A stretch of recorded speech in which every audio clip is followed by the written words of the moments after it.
Welcome and welcome back to Heretic Tarot. My name is Liz and I will be guiding you on this journey. So it's April. These messages really are, kind of whenever you see them, but I do tend to do them at least monthly. So this month we're using the Work Your Light Oracle deck, and then we're using the Wandering Moon Tarot for additional information. We'll get an Oracle card for the overall vibe, and then of course pull 6 tarot cards and see what the vibe is. I have my little bowl here of all of the zodiac, all of the human design profile numbers. I'm just gonna pick one. Great, let's see who's next. 2, 5. Speaking of, so I was wondering when we were gonna get a human design profile. But if you've seen, any of these readings before, oh my gosh, look at this, a mess. I had my hand in some soil replanting a plant. Repotting a plant is what I meant to say. Anyway, so if you've seen these readings before, I usually have some sort of content or website or something to share a perspective on your profile. And I know last time I didn't, but this time I found an article on the Jovan archive website, which I believe is attached to the International School of Human Design, I think. But it's an article that's actually written by a 2-5 projector, and they're giving their perspective on each line, 1 through 6. So I'm going to, I'll put that website in the description below, and, I invite you to take a look at it and, see what you think. But that second line is the Hermit line.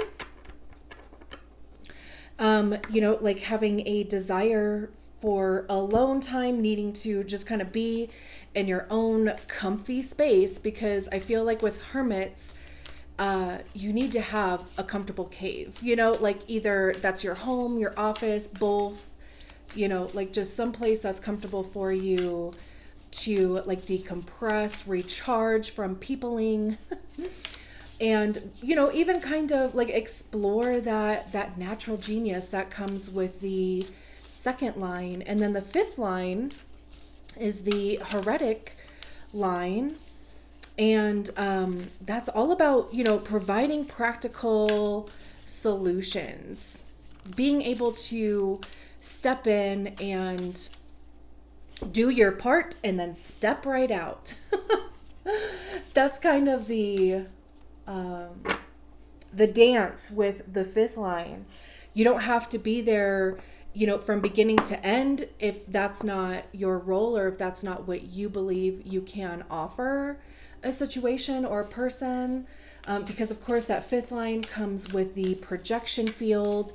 So, and so does the second line. So you kind of have this double projection thing going on.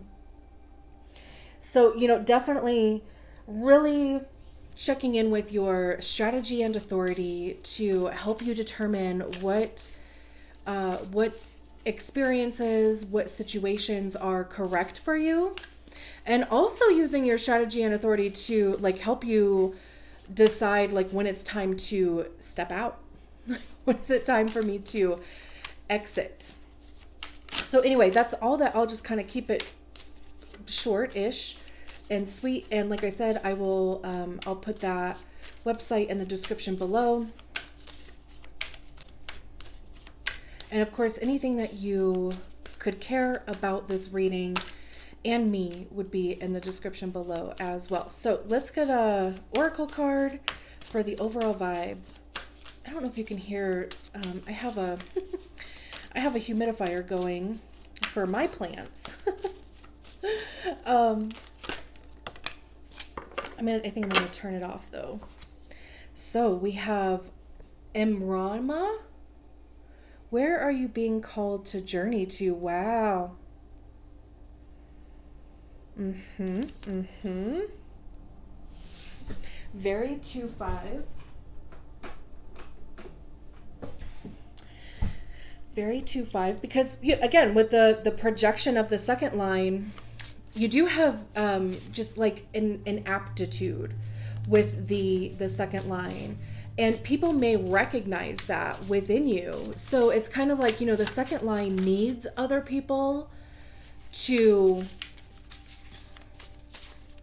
recognize that within themselves, because second lines have a hard time recognizing that within themselves.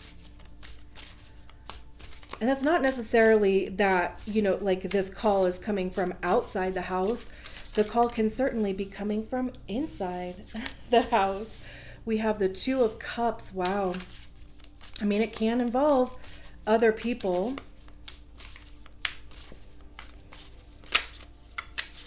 5 more.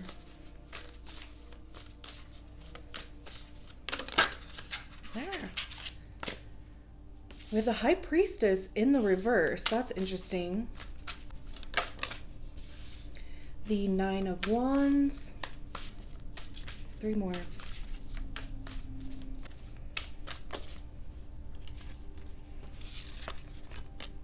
We have the King of Wands, 6 of Moons, or 6 of Cups. 1 more. Okay. If I can get my hands to work. 2 of Swords. Interesting. We start... I was trying to think. We have the 4 of Wands at the bottom of the deck. The High Priestess is also a 2. So technically, we have 3 2s out here. And also, if we want to go there, 3 times 2 is 6. So, I don't know. But, and 3 plus 6 is 9. So, I don't know. I'm just pointing it out because that's where my brain went. So, if that has anything, I'm just going to say it. But I do want to read from the book on this Imrama card. Here we go. Lots of water on there too. See, hopefully you can see that. The Celtic word Imrama means a journey of the soul, a voyage on which we don't know where we are going, but our soul knows the way. If you pulled this card, you are either being called on a soul journey or are already on one. It could be to a physical ancient place or metaphoric. When we journey to places that our soul remembers, a shift takes place, both within us and to the planet as well. You are being called to journey to a place that is sacred to your soul. Perhaps it is to journey to the world's sacred sites, or called to cross the country, climb a mountain, lie on a desert floor, or drink from an ancient well. There are places to see and old friends to meet. I see spontaneous pilgrimages in your future. If a physical voyage isn't possible, journey through the portal of your heart. Follow the invisible soul trail and be willing to explore. Maybe read a book or watch a movie about a sacred time or place. Or perhaps you are being called to study an ancient lineage or body of work. Whatever your circumstances, your soul is ready to journey deep. And it says, work your light activation. Hold the card on your heart, which I know you can't do, so you can put your hands on your heart and say, may seeds of light long ago planted, begin to rise. I am ready to remember ancient secrets from lands that my soul knows from times past. May I be held by the ancient lineages that my soul has served, and remember that I don't have to do it all alone. Beautiful.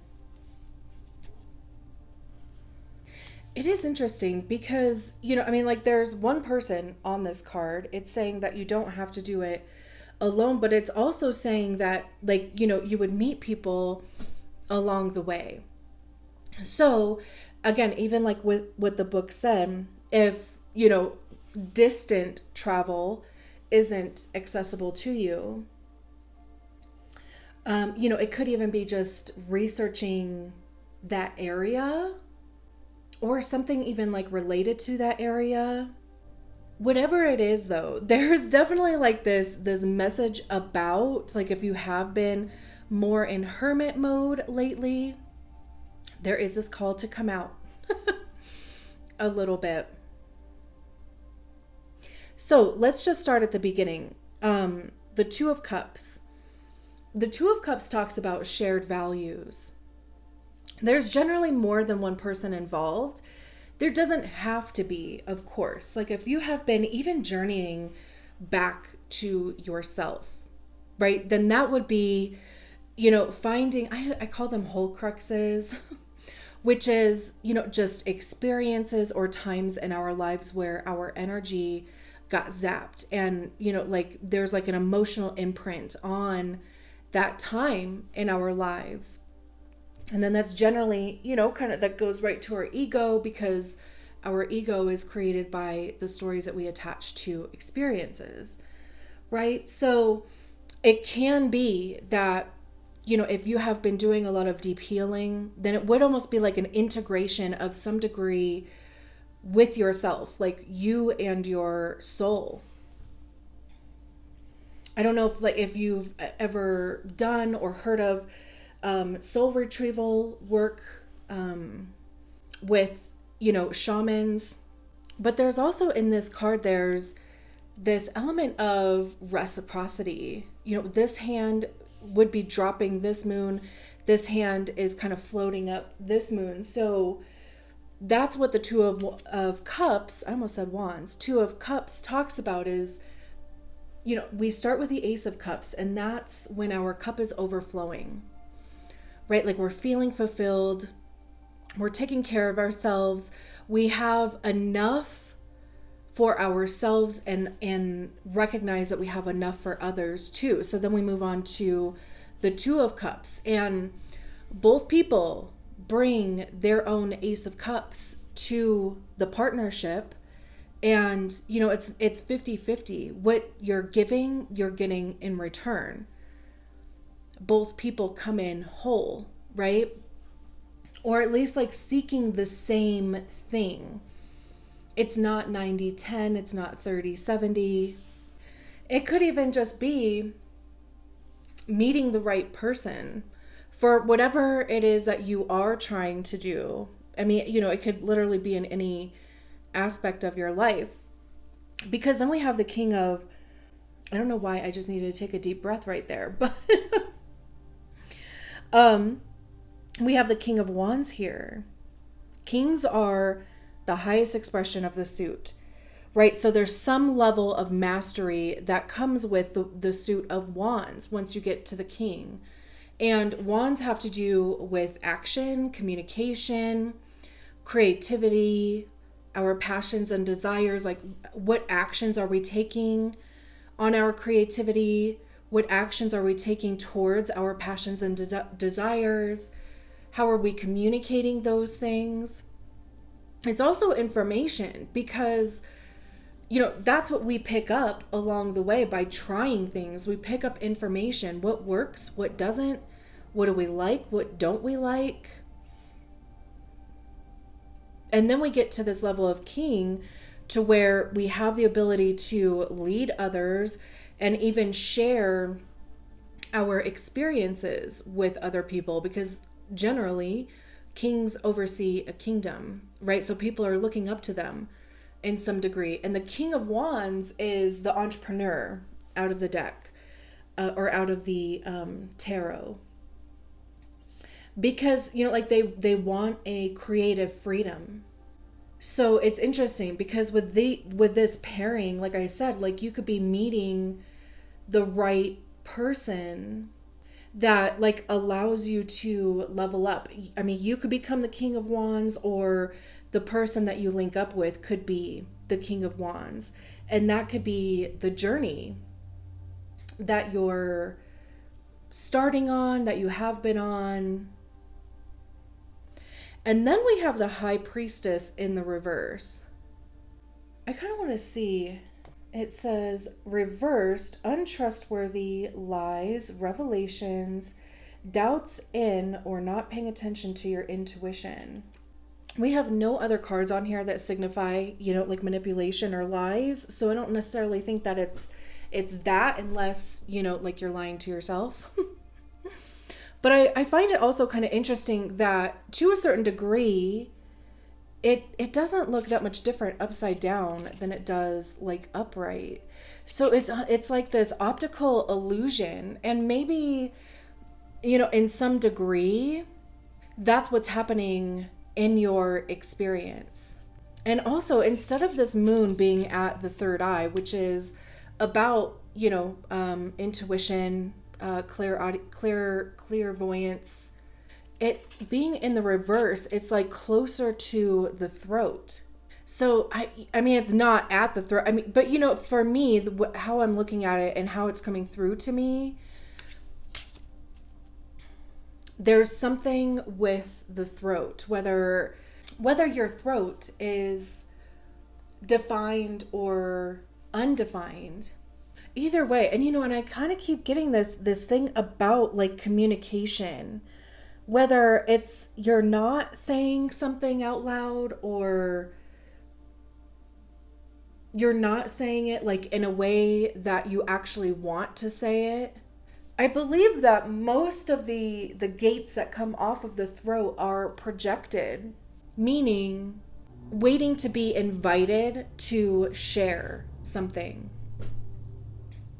And I actually, like I wrote in my like little about section, because I have a defined throat and I have a couple gates coming off of my throat, and all of them are projected. That's what I'm saying. Like, I believe that the majority of the gates that come off of the throat are projected. I can't like remember off the top of my head, but so I actually, like I wrote in my little about section that if you're here, you're inviting me to share.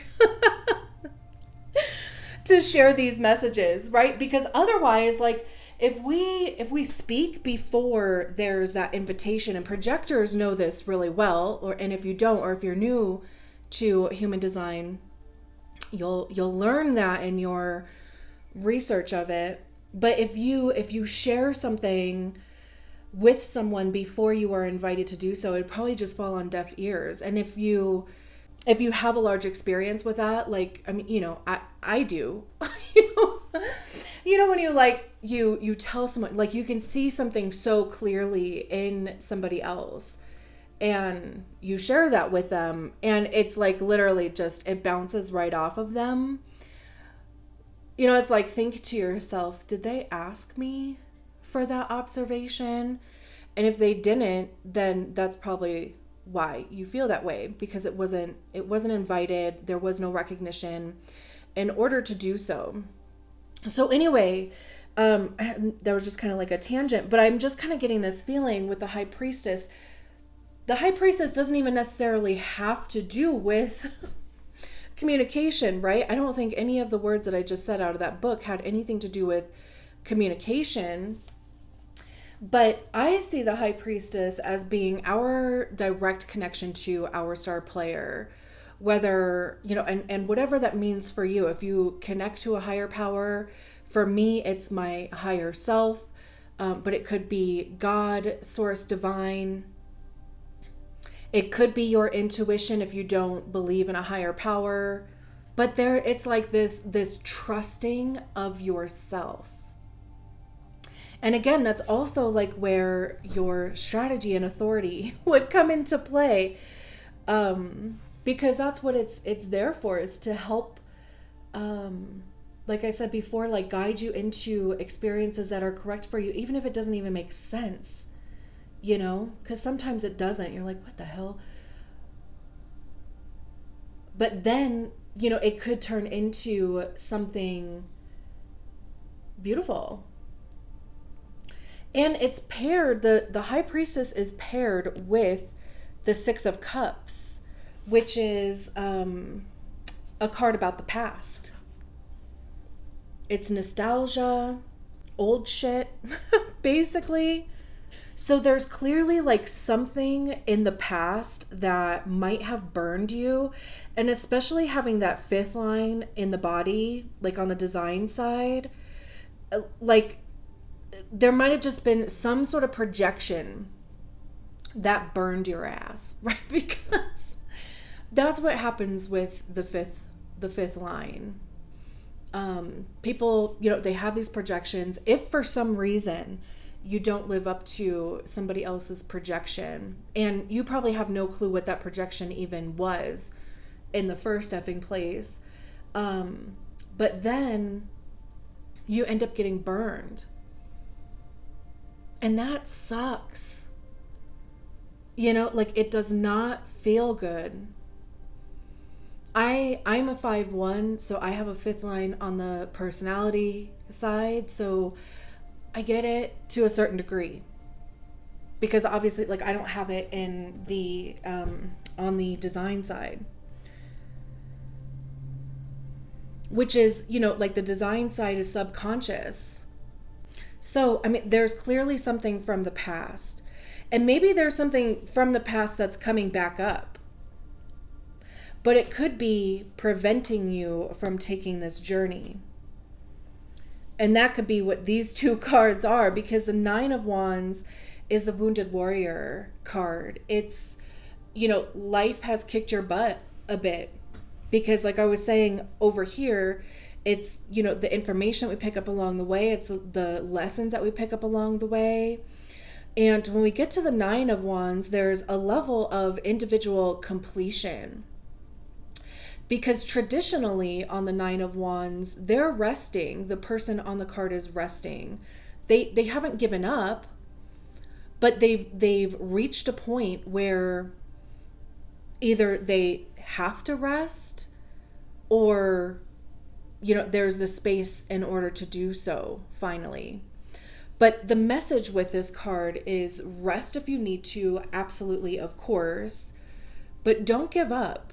And that's, even like I was saying at the beginning, if you have been in hermit mode a bit, I don't even want to say like too much, but if you've been in hermit mode recently, then it might just be also, to kind of lick your wounds.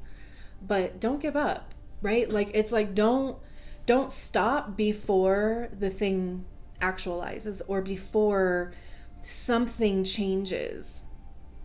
And I mean, you could be in this energy because there is some level of indecision going on here. And I kind of love that we have two swords going through a skull here, because that's what indecision feels like.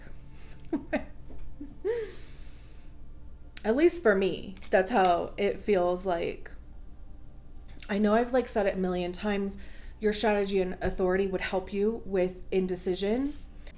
And before I forget entirely, I would love it if you liked the video, subscribe to the channel if you haven't already, and leave a comment, even if it's just an emoji. I love emojis, but I'm trying to grow my channel and it helps a lot. Thank you. There's this impasse type energy, just not being sure what to do. And maybe not even being sure if you want to continue or how you want to continue. This could even been a prior relationship. Like, you thought it had potential. This is the mask that they were putting on with the King of Wands. And then something happened. Obviously, I mean, the mask might have come off because masks only last for so long. I mean, most people can't keep their mask on for longer than a couple months before they just get exhausted and it comes off. And then it's like, what the hell? So, I mean, I'm pointing that out because, again, like that story was dropped into my head. But then we have the Four of Wands at the bottom of the deck. And the Four of Wands is about foundation, stability. It's reaching a point of success. Again, with the wands, right? So the Ace of Wands, that's the spark. That's, the new exciting thing showing up. The Two of Wands is planning for the future. Like, okay, here's this exciting thing. What am I going to do about it? The Three of Wands is starting to take action on the thing. And the Four of Wands is getting to a point where those actions have paid off. Getting to a point, again, of stability. Maybe even, there's a circle here. So maybe there's some level of, like, the thing is taking care of itself in some capacity. There are generally other people involved with the Four of Wands. So it's also, about community, like support from other people. Sometimes marriage even too, because it does talk about unity and, partnerships. It doesn't have to necessarily even be traditional marriage, but it could just be the marrying of two ideas or, two people, again, with the same values, the same goals in mind. We have the Four of Pentacles, which is holding on a bit too tight. So we have two twos. We actually have three twos. We have two fours. And it's interesting because their hand is closed. Stars are pentacles. Did I just say that? I'm not sure. So, it's about our money, our time, our physical body. And with the Four of Pentacles, it's like, you have gotten to a point where you're comfortable, but it's like, then comes the scarcity mindset. So it's like, I don't want to go back to either where I was, or I don't want to lose money, or I'm worried that it's not going to last. So I'm just going to hold on to what I have really tight. And their hand is closed. So it's like it's not even open to receiving. But then in this card, the Five of Pentacles talks about scarcity, lack, worry around those things represented by the pentacles, but their hand is open. So it's almost like there's this release happening here. And the Five of Pentacles is, and like fives are energies to move through. They're transitionary energies. So even if there is a time where, your finances might be suffering a little bit, or your health might be kind of, like your body is the last thing that you're paying attention to. We've all been there before, right? But it's recognizing that this is temporary. It's not something to pitch a tent in and get stuck. And then we have the Page of Wands, which is adventurous, enthusiastic. This is, somebody who's taken that Ace of Wands and they're going to do something with it. They're just going to start toying around with things. They're going to try anything that comes to mind, like anything that just kind of sparks something within them. And it's also a message. Pages can be messengers. The Three of Cups, support from others, celebration. Seven of Pentacles, or Seven of Moons, Seven of Cups. Sorry, Seven of Cups. Options, really kind of taking a look at everything. And then we have the new moon behind. Interesting. Like there's definitely a good amount of water energy around here. Pisces. The High Priestess is either Pisces or Cancer. That can be somebody. That can be you. It doesn't have to be. King of Wands is Sagittarius. But again, doesn't have to be. So yeah, it's almost kind of like, I like this question. Where are you being called to journey to? Really kind of, focus on that, to help you decide like what your next steps are. I'm leaving it there. Thank you so much for allowing me to read your cards. I'll talk to you soon. Bye.